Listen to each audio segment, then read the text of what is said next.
Welcome back ناظرین، بلا جھجک کے اندر ایک دفعہ پھر خوش آمدید اور بات ہو رہی ہے آج جو پاک انڈیا مذاکرات ہوئے ہیں وزیر خارجہ کے لیول پہ، اور جس کا ابھی تک مشترکہ اعلامیہ ہمارے سامنے نہیں آ سکا، اس کا انتظار ہے اور ہم نے اس انتظار میں یہ پروگرام سجایا۔ بریک پہ جانے سے پہلے شامی صاحب سے ہم نے وہ بات کرنی تھی۔ شامی صاحب، ایک تو ہم نے انڈین اسٹیبلشمنٹ کو تو مطلوب کر لیا فاروق اسناد صاحب نے، ایک ہماری بھی تو اسٹیبلشمنٹ ہے اور ان کی نسبت زیادہ اسٹرانگ ہے۔ آپ سمجھتے ہیں ان مذاکرات میں وہ آن بورڈ ہیں اور کوئی پھر کارگل ہمیں فیس نہیں کرنا پڑے گا؟ دیکھیے جی، اب میرا تو خیال ہے کہ آن بورڈ ہے بالکل، اور اس وقت بھی اسٹیبلشمنٹ جو تھی جب یہ کارگل ہونے سے پہلے جب واجپئی آئے تھے تو اگرچہ کچھ جسچرز دے رہی تھی ایسے، لیکن بہرحال آن بورڈ تو تھی کہ یہاں موجود تھے سارے۔ حضرت پرویز مشرف صاحب بھی ملے آ کے واجپئی صاحب سے۔ دیکھیں، بات یہ کہ جو اسٹیبلشمنٹ تو دونوں ملکوں کی جو ہے اس کا ایک اپنا ایک کھچاؤ رہے گا،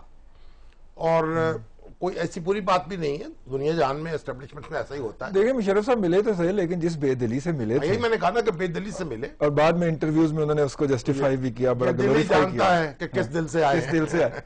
لیکن دیکھیں، گزارش کیا ہے، اصل میں لیڈ لینے پڑے گی پولیٹیکل لیڈرشپ کو۔ سیاسی قیادت جو ہے اس کا کام ہے رہنمائی دینا اور پیش قدمی کرنا، اور اس وقت انڈیا میں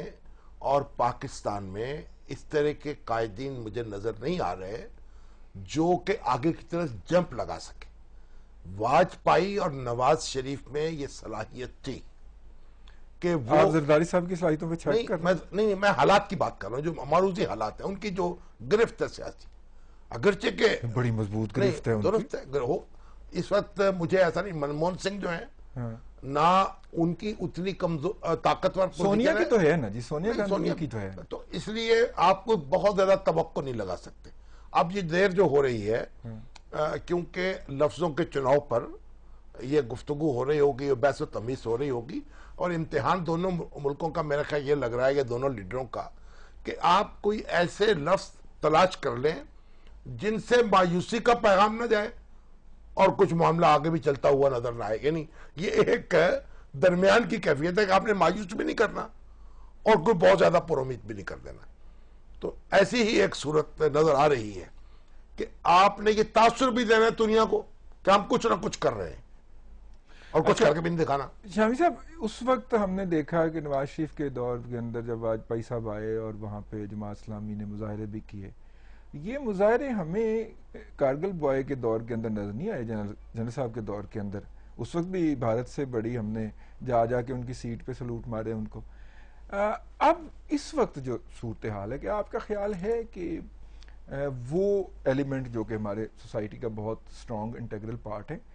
وہ اس کو ہضم کر لیں گے اور وہ بھی آن بورڈ ہیں اس نیگوسیشن میں؟ یعنی جو مظاہرین کے بارے میں بات کر رہے ہیں آپ، دیکھیے، وہ میں تو مظاہرین جو تھے اس وقت بھی ان سے کہتا تھا کہ بھائی جنہوں نے ملک بنایا ہے مسلم لیگ کے، وہ تو یہ کہہ رہے ہیں کہ صلح ہونی چاہیے، اور آپ کی اس وقت کی رائے کچھ اور تھی، اور اب آپ کہتے ہیں کہ صلح بھی نہیں ہونے دیں گے۔ جی کیوں جی؟ یہ مظاہرین سے آپ پوچھیں، دیکھیے جنگ تو ہم کر نہیں سکتے، افورڈ نہیں کر سکتے دونوں ملک، اب کیا جنگ کریں گے کہ بم چلائیں گے ایک دوسرے پر؟ وار اسٹریٹجی تو یہ ہوتی ہے نا جی، best war strategy, how to avoid the war. ہاں جی، تو اب یہ اس لیے جنگ جب نہیں ہونی تو گفتگو ہونی ہے،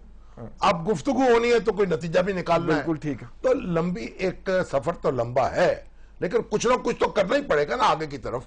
پاکستان کے سوسائٹی کے تمام ایلیمنٹ، اور خاص طور پہ جن کی طرف میں نے اشارہ کیا، آپ کے خیال میں افورڈ کریں گے، الاؤ کریں گے اس کو، یا اسی طرح ہوگا؟ جی، بات یہ ہے کہ ان کو یہ سمجھنا چاہیے کہ جب بات چیت ہو رہی ہے تو یہ کوئی ہندوستان کے ساتھ ہم کانفیڈریشن بنانے تو نہیں چلے، نہ ہی ہم انٹیگریشن کی بات کر رہے ہیں۔ ہم تو بات کر رہے ہیں کہ دو ہمسایہ ممالک ہیں، آپس میں مل کر کم سے کم بات چیت کے ذریعے جو مسائل ہیں جو حل ہو سکتے ہیں ان کو حل کیا جائے، اور ایک ریپو دونوں کے درمیان آئے۔ دوسری بات میں یہاں کہوں گا کہ اگر بات چیت آگے بڑھتی ہے تو یہ پاکستان کی کامیابی ہے، اس لیے کہ ہندوستان نے ایک ضد لگائی ہوئی تھی کہ ہم نے پاکستان سے بات چیت نہیں کرنی، بلکہ وفود کے تبادلے بھی نہیں کرنے، اور کسی طریقے سے کوئی کانٹیکٹ اسٹیبلش نہیں کرنا۔ کون سے عناصر ہیں جو اس کو پھر اس لیول پہ لے کے آئے ہیں آپ کے خیال میں؟ پاکستان کی اچھی ڈپلومیٹک اسٹریٹجی تھی، یا جو فورن فرینڈز ہیں انہوں نے کچھ میرا خیال ہے فورن فرینڈز کا زیادہ رول ہے، اس لیے کہ افغانستان کا مسئلہ الجھا ہوا ہے بہت بری طرح، اور امریکہ نے اعلان کر دیا ہے تو پاکستان نے پھر ارن کیا ہے، ارن کیا 2011 میں امریکہ کی فوجیں چلی جائیں گی جولائی 2000 میں، اور ہمیں نظر آ رہا ہے کہ وہاں خاصی افراتفری ہوگی، چونکہ کرزئی حکومت اس قابل نہیں ہے کہ حالات پہ قابو پا لے۔ تو اس افراتفری کو سنبھالنے کے لیے ہم نے اپنے کندھے پیش کر دیے؟ ہم نے کندھے پیش نہیں کیے، لیکن میرا خیال ہے کہ امریکہ والے ہم سے توقع رکھیں گے کہ ہم کچھ رول ادا کریں۔ مثال کے طور پہ جو حقانی گروپ ہے اس کو کنونس کریں، حکمت جار کے لوگ ہیں کہ وہ ایک کولیشن گورنمنٹ میں اگر وہ بنتی ہے کرزئی کے ساتھ اس میں شامل ہوں، تاکہ کم سے کم ایک ایسا ڈھانچہ بن جائے جس سے اگر امریکہ باہر نکلے تو وہاں پہ اس قسم کی سول وار نہ ہو جیسے افغانستان میں ہم دیکھتے ہیں۔ لیکن وہ کوئی ڈیفینیٹ گارنٹی تو نہیں ہے نا جی کہ نہیں جی، گارنٹی تو دیکھیے گارنٹی تو ہو نہیں سکتی نا، آپ کسی ہائپوتھیسس کے اوپر، کسی اندازوں کے اوپر جو آئندہ کے حالات ہیں، خاص طور پہ افغانستان کے جو کہ بہت میسی سچویشن ہے جہاں پہ ٹرائبل جس کا معاشرہ ہے، تو وہ پھر اس صورت میں نہیں چاہیں گے کہ پاکستان اور ہندوستان الجھے رہیں یا ٹینشن کا جو ہے لیول وہ بہت اونچا ہو۔ یقیناً امریکہ نے ہندوستان پہ پریشر ڈالا ہے، دیکھیے ان کی انویسٹمنٹس بہت ہیں، اب جو ہندوستان ہے وہ اکنامک گیم میں آ گیا ہے، وہ انٹرنیشنل اکنامک پلیئر بننا چاہ رہا ہے، کچھ حد تک بن بھی گیا ہے، اس لیے ان کو نقصان ہے اگر وہ ٹینشن زیادہ رکھتے ہیں۔ وہاں پہ انویسٹمنٹس اگر آنی ہیں تو کون انویسٹ کرے گا اس ٹینشن بھرے جو خطہ ہے ماحول کے اندر؟ تو ان کا اپنا انٹرسٹ بھی ہے کہ ٹینشن کو ریلیز کریں تاکہ وہ جو ایک دوڑ میں چلے گئے ہیں اکنامک ڈیولپمنٹ کی، وہ پایا تکمیل یا آگے وہ چل سکے۔ شامی صاحب، جب لاسٹ ٹائم ہوا تھا واجپئی صاحب یہاں پہ آئے تھے تو ہمیں یہ بڑا بتایا گیا کہ ان مذاکرات کو شروع کرنے کے پیچھے جو انڈیا کے اندر ان کی جو ملٹی نیشنل کمپنیز ہیں یا جو ان کی نیشنل کمپنی ہے جو ملٹی نیشنلز ہونے جا رہی ہیں، ان کا پش ہے because Pakistan is a best raw material supply place for them. یہاں سے نمک لے جاتے ہیں وہ 50 پیسے پر کلو، اور وہ جو اس کا سوڈا ایش بنا کے پوری دنیا میں India is the largest producer of soda ash, تو وہ انشور کرنا چاہ رہے ہیں۔ لیکن اس کے ساتھ ہی آپ فکی کی رپورٹ پڑھیں، federation of Indian chamber of commerce and industry, یہ بڑی دو کنٹروورشل چیزیں، ہاں وہ بہت پہلے کی، اور اس کے بعد یہ آپ رپورٹ پڑھیں، یہ بہت سٹیپ انہوں نے ٹریول کیا ہے from one point to other point. اگر ہم اس کو ایسے لے لیں، کیا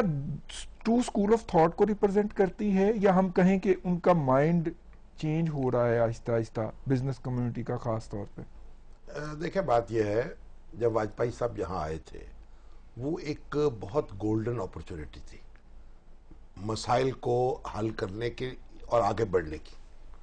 اس وقت پوری قوم کا انڈیا کے اندر یہیں سے ہم جائیں گے پریس کانفرنس چونکہ شروع ہو گئی ہے، میرا اس کے بعد تو ہم واپس ہی نہیں آ سکیں گے۔ نہیں، ہم یقیناً آئیں گے، چلتے ہیں بریک کی طرف اور پھر آپ کو لے کے چلیں گے پریس کانفرنس میں۔ آپ دیکھتے رہیے گا بلا جھجک۔